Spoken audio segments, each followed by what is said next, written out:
इथे तुम्ही सरपंच जुदा अगर घोषणा परत दिल्या तर तुमच्या ढोंगणावर तुमचं शरीर ठेवणार नाही एवढी गॅरंटी आज तुम्हाला लोकांना देऊन जातो। काही अधिकारी वाकड्यामध्ये जात असेल ना, मला रे बाबा नको जाऊ, स्वतःची काळजी असेल ना तर निश्चित नको जाऊ। कुठल्या हिंदूवर अगर तू अन्याय करशील तर परत 24 तास पण त्या खुर्चीवर तू राहणार नाही एवढी काळजी आम्ही निश्चित पद्धतीने घेऊ। उपस्थित असलेले माझे सर्व हिंदू बंधू भगिनींनो आणि माझे सर्व तरुण मित्रांनो, काय रे बाबा निघतोय ना व्हिडिओ व्यवस्थित? पोलिसाला विचारतो, नंतर केस टाकायची आहे ना म्हणून। कारण काय त्या तुझं पण आहे ना व्यवस्थित? बरं हसतोय मला बघून, त्याला माहिती आहे नंतर केस टाकू शकणार नाही। कारण काय त्या बडव्यांची जेव्हा ईदची आणि मोहरमची मिरवणूक निघते तेव्हा हे असे कॅमेरा घेऊन उभे राहत नाही, आमच्याच आम्हाला लाड करायला लागतं या लोकांना।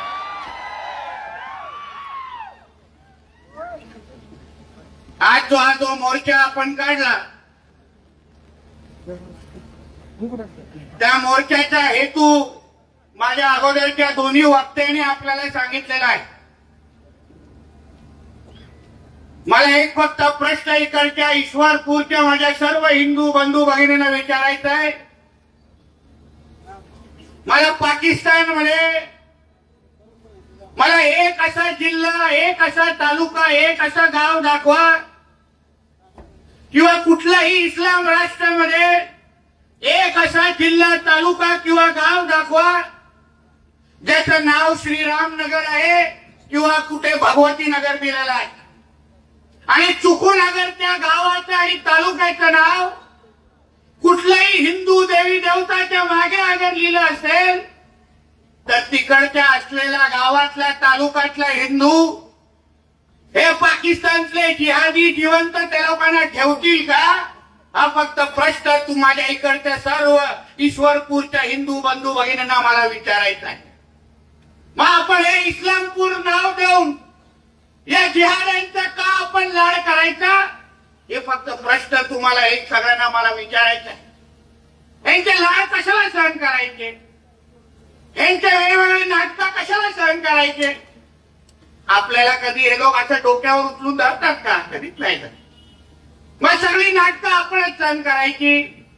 यांचे मोहरम आले, ईद आल्या, यांच्या मिरवणुका रात्री 12-12 वाजेपर्यंत चालणार, 3-3 वाजेपर्यंत यांचे डीजे चालणार आणि आमच्या नवरात्री आणि गणेश चतुर्थीच्या मिरवणुका 10 वाजून 1 मिनिटावर चालले तर लगेच आपले शिंगम येतात नोटीस घेऊन,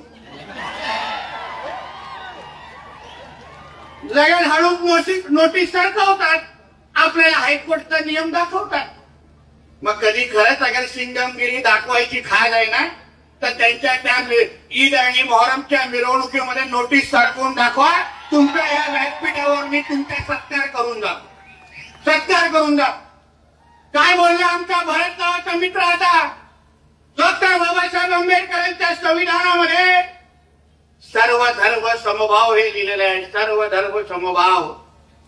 आता हे सर्व धर्म समभावचं चूरण हे फक्त हिंदूंनाच दिलं जातं, त्या भाडव्यांना कधीच देत नाही, कधीच देत नाही। आम्हाला भाईचारा सांगितला जातो, आता कोणाचा भाई आणि कोणाच्या ढोंगणात चारा हे ह्यांनाच माहिती आहे, ह्यांनाच माहिती आहे, आम्हाला कधीच देत। सगळे नियम कायदे आम्हीच पाळायचे, सगळे नियम कायदे आम्हीच पाळायचे, सगळ्या संविधानाचा जप आम्हीच करायचा आणि हे जे भडवे जेव्हा बाहेर येतात जिहादी तवी ह्या लोकांना कोणच कधी विचारलं जात नाही। आता पुण्यामध्ये एक मोर्चा निघाला, तुम्ही काय आमच्या मीडियाच्या मित्रांनी कव्हर केला असेल। पोलीस परवानगी कशी मागितली की आम्हाला सर्व धर्म समभाव मोर्चा काढायचा आहे, सर्व धर्म समभाव। पोलिसांनी आमच्या परवानगी देऊन टाकला, ठीक आहे सर्व धर्म समभाव म्हणजे लफडी होणार नाही, काय होणार नाही, चांगलं आहे, भाईचाराची काही गोष्टी होतील। हे सगळे 300-400 टोपीवाले जमले, गोल टोपीवाले जमले, आपल्या जिल्ह्यात पुणे जिल्हाधिकारी कार्यालयाच्या समोर सगळेजण जमले आणि तिथे घोषणा काय दिल्या? सर्व धर्म समभाव मोर्चामध्ये हे लोकांनी घोषणा काय दिल्या? अल्लाहू अकबर आणि सर तन से जुदा. काय सर्व धर्म स्वभाव, परवानगी कशी मागितली आणि मोर्चामध्ये सर्व धर्म भावचे नारे द्यायच्या आणि हे सर तन से जुदा नारा आम्ही ऐकत बसायचा. मी एवढंच त्या सर तन से जुदा बोलणारे इथले कोण बडवे त्यांचे आले असतील, माझं भाषण ऐकत असतील, माझं भाषण पुरेपूर ऐकतात. मस्जिदीमध्ये आता फक्त बोंग्यावर लावायचंच बाकी आहे, बाकी सगळीकडे चालू आहे मला माहिती.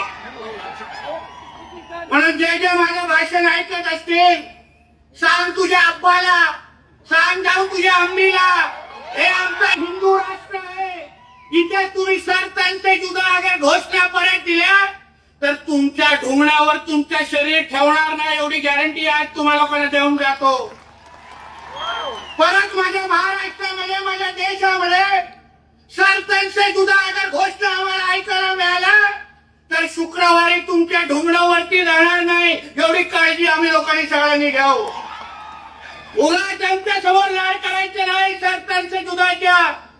तुम्हाला काय वाटतं आम्ही काय नुसतं मोर्चामध्ये येतो का? सगळी तयारीमध्ये आहेत माझी मुलं चारी बाजूने. कुठल्याही कडून आल्या ना परत दोन पायावर परत मस्जिदीकडे जाणार नाही, एवढी काळजी आम्ही निश्चित पद्धतीने घेऊ. मी काय नुसता कुठला व्हाईट कॉलर आमदार नाही निवेदन देण्यापुरता, त्याच्यातला पैकी नाही. मी जरा इतिहास तपासा, सगळं कळेल काय काय निघतो बाहेर. आले होते आता ज्या रेस्ट हाऊसच्या बाजूला बसलेलो आले होते 4-5 आपले काळे झेंडे घेऊन नाही. मी त्यांच्यावर नाही टीका करणार, माझे हिंदू बांधव आहेत, त्यांच्यावर मी टीका बिलकुल करणार नाही. पण त्यांनाही एक सांगून जातो, कशाला आलाय नितेश राणे हे समजून घ्या, कशाला आली आमची हर्षा ठाकूरताई हे समजून घ्या, कशाला हा आमचा भारत आमचा हिंदुत्वादी आलाय ते पहिलं समजून घ्या आणि मग काळे झेंडे करत दाखवा. मला काय तुमचा एवढं राजकीय हिशोब चुकता करण्यासाठी आलेलो नाहीये, पण माझं हे ईश्वरपूरचं नाव मला यापुढे ईश्वरपूरच ठेवायचंय हे सांगण्यासाठी आणि हे ठासून सांगण्यासाठी इथे आलेलो आहे. आणि ही काय नितेश राणेची मागणी नाहीये. विचारा ज्यांना सांगलीचा इतिहास माहितीये, ज्यांना आमच्या ईश्वरपूरचा इतिहास माहितीये त्याला विचारा.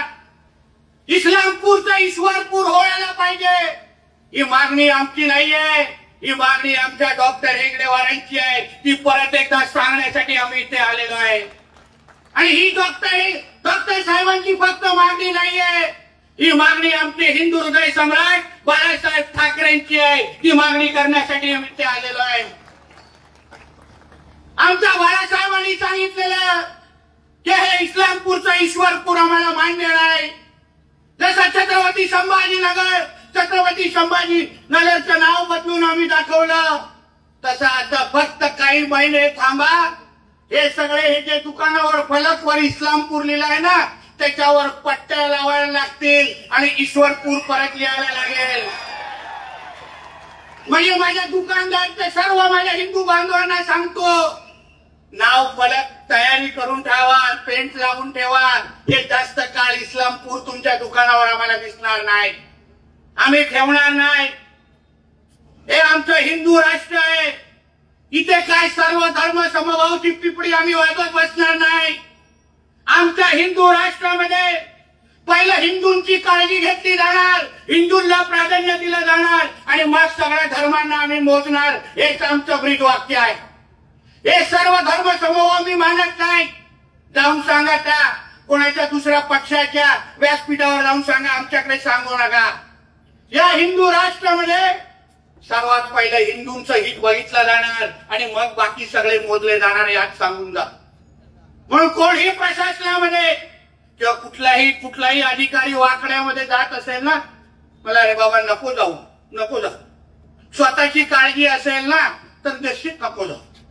सरकार कोणाचं आहे बघ, सरकारचा मुख्यमंत्री कुठल्या विचारायचा आहे बघ, सरकारचा उपमुख्यमंत्री कुठल्या विचारायचे आहे बघ. ते बघितल्यानंतर समोर आलेल्या कुठल्या हिंदूवर अगर तू अन्याय करशील तर परत 24 तास पण त्या खुर्चीवर तू राहणार नाही. एवढी काळजी आम्ही निश्चित पद्धतीने घेऊ. नाही परवा आम्हाला कोणाची गेल्या वेळी आलेलो पोलीसमध्ये सांगलीमध्ये त्याला कोणा वाटलं का माझ्या पोलीस बांधवांना मी धमकी देऊन गेलो? कशाला धमकी देऊ?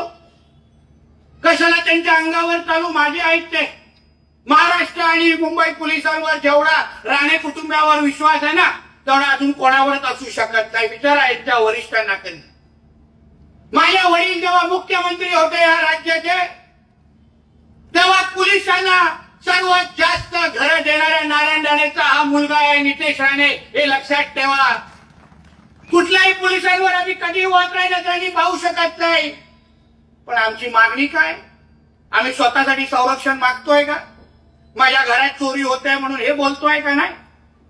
इकडच्या असलेल्या हिंदू बंधू भगिनी आहेत, माझ्या हिंदू माता भगिनी आहेत, त्यांच्यावर लव जिहाद सारखे प्रकार सुरू आहे. लव जिहादच्या नावाने हिंदूंची संख्या कमी होते आहे. आणि जेव्हा ह्या तक्रारी घेऊन जेव्हा माझ्या माता भगिनीचे आई वडील जेव्हा पोलीस स्टेशन मध्ये जात असतील आणि तिकडे बसलेला तो अधिकारी त्यांना भेटायला पण तयार होत नसेल, त्याची केस पण घ्यायला तयार होत नसेल आणि त्या हिंदू माता भगिनीच्या आई वडिलांची बाजू अगर आम्ही लोकांनी घेतली तर आम्ही पोलिसांच्या विरोधात कसे आहोत हा प्रश्न मला यांना विचारायचा आहे. मी माझ्या धर्मासाठी प्रश्न विचारतोय. मी माझ्या धर्मासाठी लोकांना अंगावर घेतोय. मला कोणावर दुसऱ्याला अंगावर जायची गरज नाही. तुम्ही दिलेली ड्युटी असेल, बसलेला खुर्ची असेल, ती बसलेली खुर्ची आणि दिलेलं पद माझ्या हिंदू समाजासाठी वापरा. हाच नितेश राणे तुमच्या खुर्चीकडे येईल आणि तुमचा नागरी सत्कार करून जाईल. एवढे शब्द तुम्हाला मी इथे देऊन जातो. आम्हाला फक्त तुमच्याकडून एवढीच अपेक्षा आहे. आणि तुम्ही कोणाची बाजू घेताय? कशासाठी घेताय? आमच्या भारतनी काय सांगितलं तुम्ही ऐकलं नाही? काय लिहिलंय त्यांच्या इस्लाम मध्ये? काय लिहिलंय त्यांच्या कुराण मध्ये? अहो जेव्हा धर्माची बाजू येईल ना, जेव्हा धर्माची पाळी येईल तेव्हा तो समोरचा जिहादी तुमच्या वर्दीकडे पण बघणार नाही, हे तुम्ही लक्षात ठेवा. तुम्हाला मोजणार नाही तो. त्याला फक्त त्याच्या कुराण मध्ये जे लिहिलेलं आहे की तिथे उपस्थित असलेला प्रत्येक हिंदू हा काफिर आहे आणि या काफिराला संपून आम्हाला आमच्या या भारतामध्ये इस्लाम राष्ट्र स्थापन करायचं आहे, एवढंच त्या जिहादीच्या डोक्यामध्ये आहे.